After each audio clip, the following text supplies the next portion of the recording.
हरियाणा के पानीपत में ऐसी है जो देश में बढ़ती बेरोजगारी की कड़वी हकीकत को बयां करती है।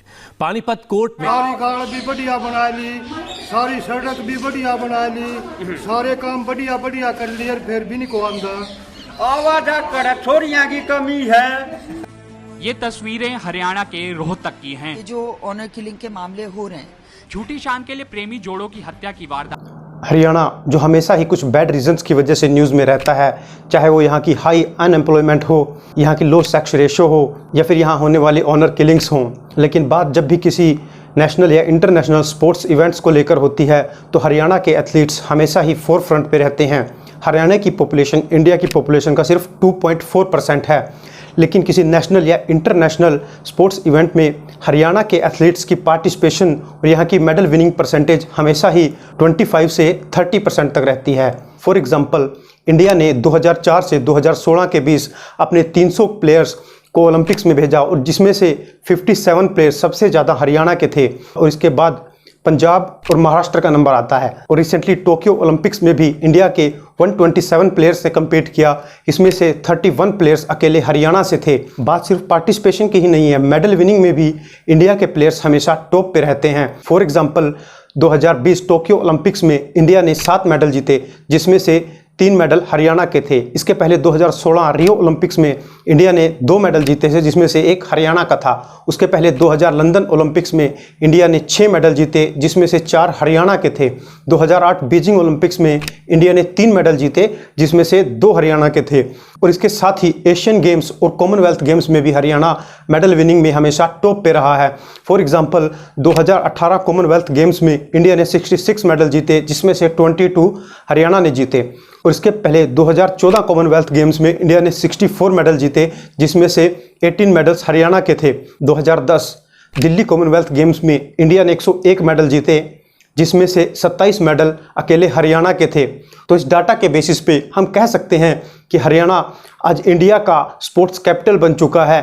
तो हरियाणा इंडिया का स्पोर्ट्स कैपिटल कैसे बना, हरियाणा की इसके पीछे क्या स्ट्रेटजीज थी, क्या पॉलिसीज़ थी, इसी बारे में हम आज इस वीडियो में डिस्कस करने वाले हैं। हरियाणा को स्पोर्ट्स कैपिटल बनाने के पीछे इंडियन आर्मी का एक बहुत ही इंपॉर्टेंट रोल रहा है। इंडियन आर्मी ने हमेशा ही प्लेयर्स को इनिशियल पुश दिया है गेम्स में पार्टिसिपेट करने के लिए, और हरियाणा के अर्ली ओलंपियंस भी इंडियन आर्मी से ही थे।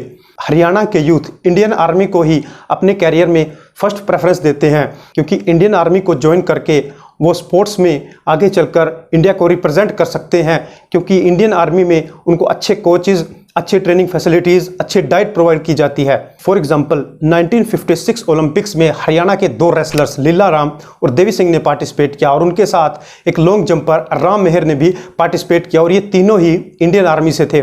इसके बाद 1958 में राम मेहर ने इंडिया के लिए कॉमनवेल्थ गेम्स में पहला गोल्ड मेडल जीता।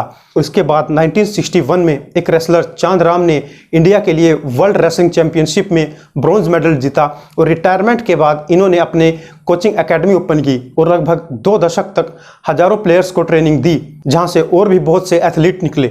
और इसके बाद 1966 में पंजाब से अलग होने के बाद हरियाणा के एक प्लेयर भीम सिंह ने एशियन गेम्स में इंडिया के लिए पहला गोल्ड मेडल जीता, और इसके 1 हफ्ते बाद ही हरियाणा के जाने माने बॉक्सर हवा सिंह, जिनको फादर ऑफ इंडियन बॉक्सिंग भी कहा जाता है, उन्होंने गोल्ड मेडल जीता। और इन दोनों ने ही रिटायरमेंट के बाद अपनी कोचिंग एकेडमीज खोली, जो आज तक एक्टिव हैं, और हर साल हजारों युवाओं को ये ट्रेनिंग देते हैं और फ्री ऑफ कॉस्ट ट्रेनिंग देते हैं, जहाँ से हर साल बहुत से नौजवान स्पोर्ट्स में अपना कैरियर बनाते हैं। तो 1972 मैक्सिको ओलंपिक्स में इंडिया के बॉक्सर मेहताब सिंह ने बॉक्सिंग में इंडिया को फर्स्ट टाइम रिप्रेजेंट किया, और ये भी इंडियन आर्मी से थे। और हवा सिंह और मेहताब सिंह दोनों ही भिवानी से थे, और इसके बाद तो भिवानी इंडिया का बॉक्सिंग हब ही बन गया। और 2004 से 2016 के बीच भिवानी के 14 बॉक्सर्स ने ओलंपिक्स के लिए क्वालिफाई किया, और ये सिलसिला आज तक जारी है। जहां रिसेंटली हमने देखा टोक्यो ओलंपिक्स में नीरज चोपड़ा ने गोल्ड मेडल जीता, वो भी आर्मी बैकग्राउंड से ही थे। और हरियाणा को स्पोर्ट्स हब बनाने के पीछे दूसरा सबसे बड़ा रीज़न है हरियाणा की स्पोर्ट्स पॉलिसी।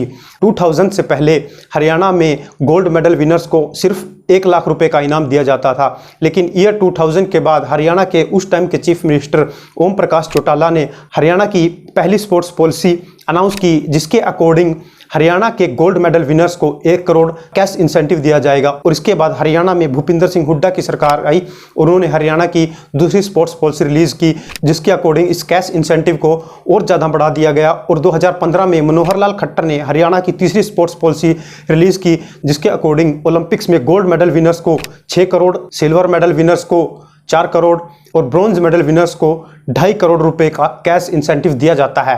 इसके साथ ही हरियाणा में कॉमनवेल्थ मेडल विनर्स को 50 लाख से 1.5 करोड़ रुपए तक का कैश इंसेंटिव दिया जाता है। और हरियाणा में सिर्फ इंटरनेशनल लेवल के विनर्स को ही नहीं बल्कि नेशनल, स्टेट, डिस्ट्रिक्ट और स्कूल लेवल के विनर्स को भी कैश इंसेंटिव दिया जाता है। 2020 से पहले इतना कैश इंसेंटिव किसी भी स्टेट के द्वारा नहीं दिया जाता था, लेकिन 2020 टोक्यो ओलंपिक से पहले कुछ और स्टेट्स ने भी स्पोर्ट्स में एथलीट्स को एनकरेज करने के लिए अपना कैश इंसेंटिव कई गुना बढ़ा दिया। हरियाणा के कंपैरिजन में central government Olympic medal winners को 75 लाख रुपए का इनाम देती है और वही रेलवेज 1 करोड़ रुपए का इनाम देती है। जितना कैश इंसेंटिव हरियाणा में मेडल विनर्स को दिया जाता है, इतना कैश इंसेंटिव दुनिया के किसी भी और देश में नहीं दिया जाता। सबसे ज़्यादा कैश इंसेंटिव $3,75,000 का सिंगापुर में दिया जाता है, जो लगभग 5 करोड़ रुपए के बराबर है। तो ये कैश इंसेंटिव भी बहुत बड़ा रीज़न है कि हरियाणा के युवा स्पोर्ट्स में अपना कैरियर चुनते हैं। और इसका तीसरा बड़ा रीज़न है हरियाणा में दी जाने वाली जॉब सिक्योरिटी।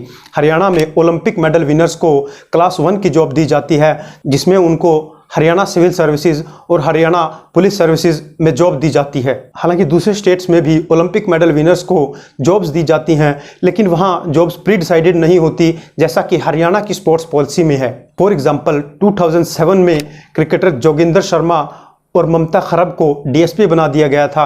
इसके बाद 2008 में बीजिंग ओलंपिक्स में ब्रॉन्ज मेडल जीतने के बाद विजेंद्र सिंह को भी डीएसपी बना दिया गया था। और आज तक हरियाणा में 19 डीएसपीज को अपॉइंट किया गया है ओलंपिक्स में मेडल जीतने के बाद। उसमें बहुत से खिलाड़ियों को इंस्पेक्टर और सब इंस्पेक्टर की जॉब भी दी गई है। तो ये भी एक बहुत बड़ा रीज़न है कि हरियाणा आज इंडिया का स्पोर्ट्स हब बन चुका है। और इसका अगला बड़ा रीज़न है हरियाणा का स्पोर्ट्स बजट। अगर हम हरियाणा के बजट को उत्तर प्रदेश से कंपेयर करते हैं तो उत्तर प्रदेश की जनसंख्या हरियाणा की जनसंख्या से लगभग 10 गुना ज़्यादा है और उत्तर प्रदेश की जीडीपी भी हरियाणा से लगभग 2 से 2.5 गुना ज़्यादा है।